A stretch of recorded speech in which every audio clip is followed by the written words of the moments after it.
Roberto Rigobón. Él es profesor de MIT, profesor de economía. Profesor de economía. Y resulta que también es el presidente ejecutivo de la CEA. La CEA, Latin American and Caribbean Economic Association. Sí, correcto.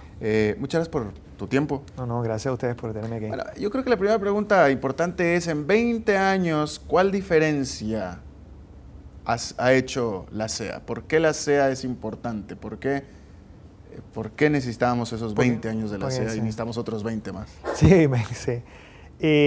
La CEA, cuando surgió como una organización para tratar de unir a los académicos latinoamericanos que estaban en Estados Unidos con los académicos que estaban naciendo, ¿no? En Latinoamérica. Era una época en la cual había una gran fuga de talento de Latinoamérica, ¿no?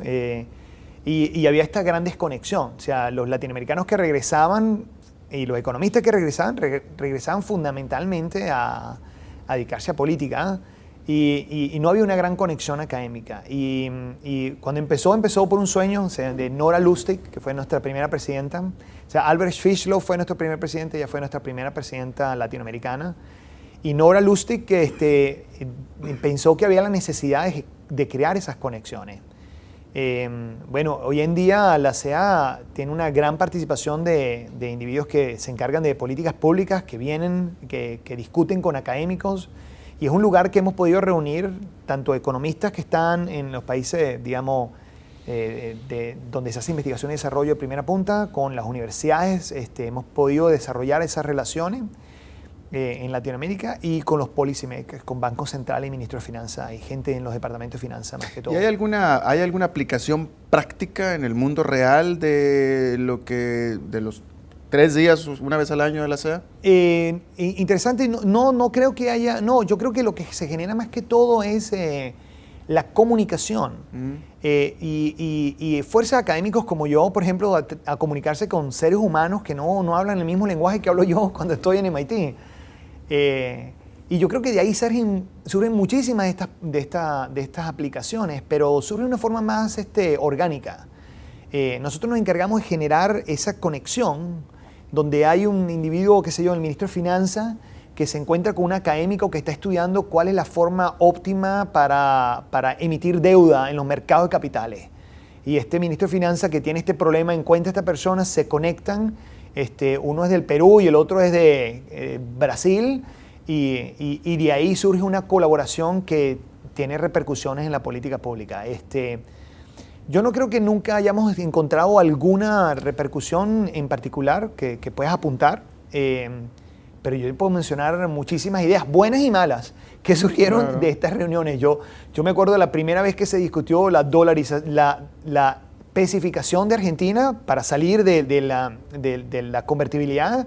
El primer lugar donde yo alguna vez lo escuché fue en una plenaria aquí en un LACEA, donde se paró un académico y dijo, bueno, pero ¿por qué no especificamos? Y hubo una revolución diciendo, esta idea sería horrible, ¿eh? O sea, hubo un acuerdo general sobre lo malo que esa idea podría ser, y terminó especificando. O sea, por supuesto que nos vas a decir quién fue esa persona. No, absolutamente no voy a decir quién fue la persona. Pero dime una cosa, fíjate que se me ocurre, yo estando en alguna de estas sesiones que son tremendamente técnicas, obviamente no son para periodistas, son para economistas, pero al margen de eso, pero se me ocurre pensar que quien está ahí como economista, como académico, es prácticamente como un salón de clase.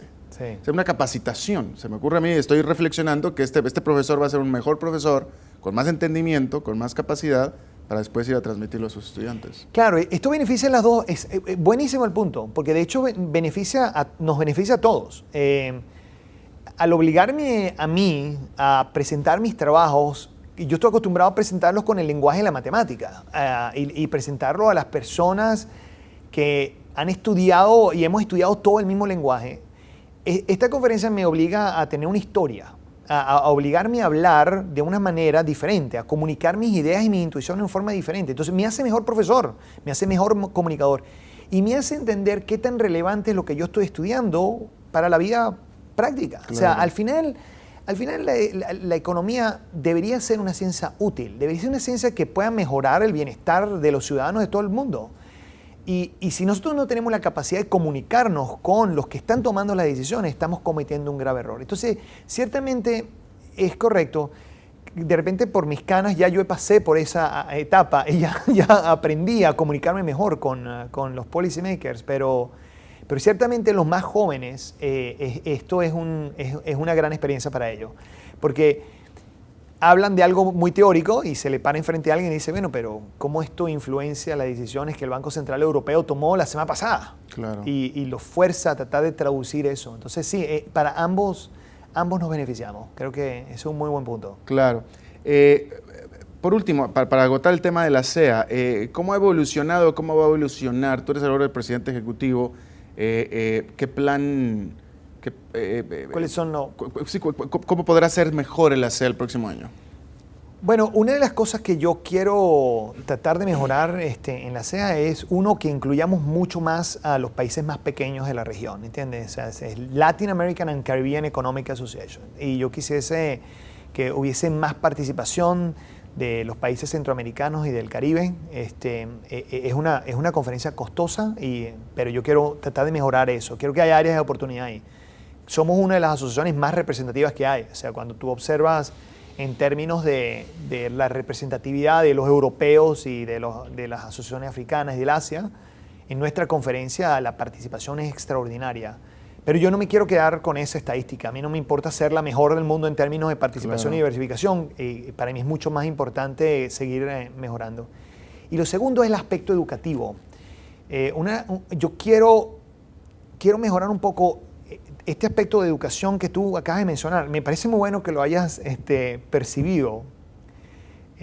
Yo creo que todavía podemos hacer mucho más. Yo creo que la SEA podría ser un lugar donde está un repositorio electrónico de todo el research y todas las investigaciones que se han producido en Latinoamérica, que unamos a bancos centrales, a ministros de finanzas, que este sea el lugar donde las discusiones de política también ocurran, o sea, no solamente académicas, sino de aplicaciones, y que seamos ese depositario de toda esa información en toda Latinoamérica, de best practices, o sea, que un país pueda comunicar a otro best practices. Y es un aspecto educativo que podemos hacerlo mejor.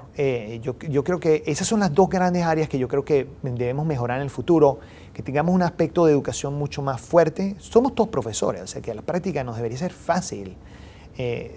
Tenemos que cambiar el énfasis, ¿no? O sea, que cuando nos reunamos siempre tengamos pendiente, oye, ¿puedo yo hacer algo más por la institución que me está dando la bienvenida y yo pueda darle unas clases sobre algo de lo cual yo soy experto en Harvard y soy experto en Stanford y experto en UCLA, que yo pueda transmitir un poco más de eso y que haya una transferencia mayor? Yo creo que esas son las dos áreas en las que quiero mejorar y yo creo que hemos hecho muchísimo, pero creo que podemos hacer muchísimo más y muchísimo más para la región. Latinoamérica hoy en día se considera un ejemplo sobre manejo macroeconómico y yo creo que muchísimas de esas ideas fueron discutidas por economistas que somos parte de la SEA y hemos sido parte de la SEA, que quiero continuar. Por supuesto. Bueno, a ver, pasando un poco ya más a asuntos prácticos de tu labor en el MIT, en el Massachusetts Institute of Technology. Tú estás involucrado en este proyecto de los 1,000 millones de precios, donde ustedes monitorean la inflación en más países que América Latina, pero me quiero ocupar sobre América Latina. Sí. A ver, háblanos brevemente de qué se trata este proyecto y después te voy a preguntar acerca de qué es lo que están viendo ustedes en materia de inflación en América Latina. Lo que hacemos nosotros es vamos a páginas de online, web pages online, y bajamos la información de lo que estas empresas ofertan en cada página web. Lo hacemos en más de 70 países del mundo. Vamos todos los días y con esto construimos unos datas que son orden de magnitud más grandes y más precisas que lo que las oficinas de estadísticas recogen. O sea, una oficina de estadística va una vez al mes. Un país en Latinoamérica típicamente monitorea 1,000 productos. Son 1,000 productos importantes, pero monitorean en la práctica 1,000 productos. O sea, en un país como en Chile, nosotros monitoreamos millones de productos al día. Millones. Y así sucesivamente. Y entonces, con esto lo que hacemos es hacemos muchas investigaciones. O sea, muchísimo del motivo es entender cómo se propaga la inflación, cuando hay inflación del petróleo, cómo se propaga, lo que acabó de ocurrir con la inflación de la comida internacional, qué país fue afectado primero. Y yo te puedo decir el día que fue afectado, no el mes, el día en el que empezó a observar la inflación en comida en Brasil y qué le pasó al Uruguay, etc. pero construimos índices de inflación. O sea, construimos índices de inflación alternativos a los que los gobiernos producen. Cuando tú dices alternativos, ¿quiere decir que tú afirmas que tus índices de inflación son más correctos que los oficiales de cada país? Buena pregunta. No, son diferentes, porque primero son de un mercado online, que es diferente al mercado donde la gente normalmente compra, que es un supermercado. Los precios se mueven, a la larga se mueven en forma similar. O sea, pero la pregunta es ¿cuál es más real? No, yo creo que son adicionales. En algunos países nosotros encontramos grandes discrepancias. En otros, déjeme decirte los países. En país Chile, por poner Chile, Perú, Brasil y Colombia. En estos 4 países nosotros tenemos información de casi 5 años de inflación. Y las discrepancias de nuestra inflación a la inflación oficial es en el cuarto decimal. O sea, la discrepancia es prácticamente ninguna. Pero no se mueven al mismo tiempo. Lo que ocurre es que imagínate que viene la inflación. Lo que pasó con la comida es que uno se mueve antes que el otro. Déjame te lo pregunto de esta manera. ¿Cuál inflación o cuál medición de inflación es más sensitiva al tiempo real? Claro, más actual. Exacto, nosotros la detectamos mucho más rápido. Ya. Exacto. Esa es una gran ventaja de lo que tenemos. Ya. Pero claro, nosotros la detectamos rápido porque nuestra metodología y nuestra forma y las tiendas tienen más chance de aumentar los precios online antes que los precios que offline. ¿Y esto por qué es importante? Bueno, yo creo que primero desde el punto de vista de investigación es muy importante entender, desde el punto de vista político, puedes ver qué es lo que está pasando en tu economía, ¿entiendes? O sea, en Brasil nosotros vimos la inflación de la comida de 1 o 2% pasando en la mitad de una semana en agosto. Y yo creo que esto es importante desde el punto de vista de diseño, de preparar, de entender cuáles son las reacciones que debe tener la política monetaria. Lo mismo pasó en Uruguay. En Uruguay le pasó como 3 semanas más tarde.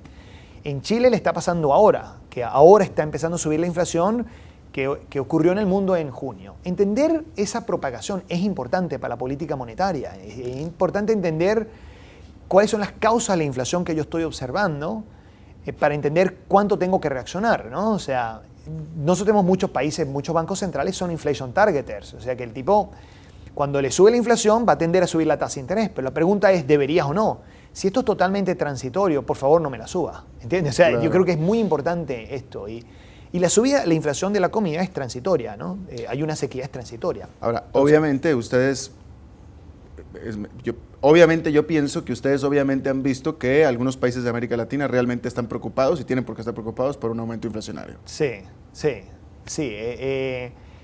Y hay otros que deberían estar preocupados, pero no la calculan bien. ¿Como quién? Bueno, a ver, todos los países. Déjame el tema de Argentina para el final, porque okay, ya se te iba a salir el tema de Argentina. Pero, ¿cuál otro país? Bueno, nosotros encontramos unas pequeñas discrepancias en Venezuela. O sea, lo que pasa es que en Venezuela la inflación... O sea, calcular la inflación en Venezuela es muy complicado porque hay muchísima escasez en los supermercados. Muchos precios están administrados. Y entonces, el gobierno dice que el precio del pan es X bolívares. Pero cuando vas a la tienda, ese pan no lo venden. Venden el pan de 450 gramos, no el de 500 gramos. Y el de 450 gramos tiene 20% de inflación. Pero en la estadística oficial, como el precio controlado es el del 500, entonces ahí entra un 0. Entonces hay una discrepancia. Ahora, en Venezuela la discrepancia es de 2 o 3%. O sea, en otras palabras, si la inflación del país es 28, nosotros tenemos 32. Yeah. Ese es el orden de magnitud. Bien. Ahora háblame de Argentina. Argentina obviamente es por todos conocido. Argentina cocina los números de inflación. Sí. Eso, no queda ninguna duda. No queda ninguna duda. Okay. No queda... ¿Qué inflación están viendo ustedes en Argentina? ¿Te puedo contestar con un chiste? Sí. Una vez un periodista... Yo creo que la verdad va a ser chiste también. Sí, exacto. La verdad más bien dichosa. Una vez un periodista me preguntó cuál era la diferencia en la inflación que nosotros detectamos. Yo le dije que la diferencia en la inflación era solamente en un dígito. Me dijo, un solo dígito. Sí, un solo dígito, le dije yo. En 4 años y medio la inflación oficial es 44, la nuestra es 144. Sí. O sea, una cosa muy interesante, nuestra inflación está alrededor del 25-26%. Ha estado alrededor de esa inflación por más de 2 o 3 años. O sea, nuestra inflación ha sido muy estable, pero es orden de magnitud más grande que la oficial. La oficial está entre 8 y 9, claro. O sea, 8, 9 y 10. O sea, digamos, todos fluctúan, pero no, está muy por encima. Una cosa interesante es que nuestra inflación se parece mucho a lo que se llama el deflactor del PIB. Si tú ves el deflactor del PIB en Argentina, el deflactor, que es la inflación de lo producido en Argentina, está alrededor del 19, del 20. La oficial, que es de la del consumidor, está en 8. La nuestra está en 25. Y interesante que los sindicatos piden aumento de salario del 25. El aumento del salario, el aumento de las pensiones que solicitan es el 25. Y lo que me parece también sorprendente es que el gobierno otorga esos aumentos del 25. O sea, Argentina... O sea que los números oficiales de Argentina los usan más para publicidad que para... Sí, porque en la realidad, por lo que me está diciendo, en la realidad se manejan con el 25%, ¿no? Con claro, el 9%. En la realidad se manejan en ese orden de magnitud. Nuestra inflación es muy volátil en Argentina, o sea, digamos, fluctúa mes a mes. Cuando te digo 25 es como un promedio. Nosotros hacemos esta información pública. Hay una página web que se llama Inflación Verdadera. Escribes en Google Inflación Verdadera y no solo eso, sino no solo damos la inflación de la canasta básica en Buenos Aires. Damos la información en Buenos Aires nada más, ¿ok? Como para que la gente tenga una referencia a qué información es, ¿no? Pero además le damos los productos. Tú ve a la página web y bajas aceite de oliva y te va a dar la historia de los precios de aceite de oliva en la ciudad de Buenos Aires. Y digamos, vas a ver la inflación ahí. O sea, Google inflación verdadera. Y ahí sale. Ahí excelente. sale. Sí. Roberto Rigobón, profesor de MIT y presidente ejecutivo de la CEA, te agradezco mucho tu tiempo. Muchísimas gracias por invitarme. Gracias.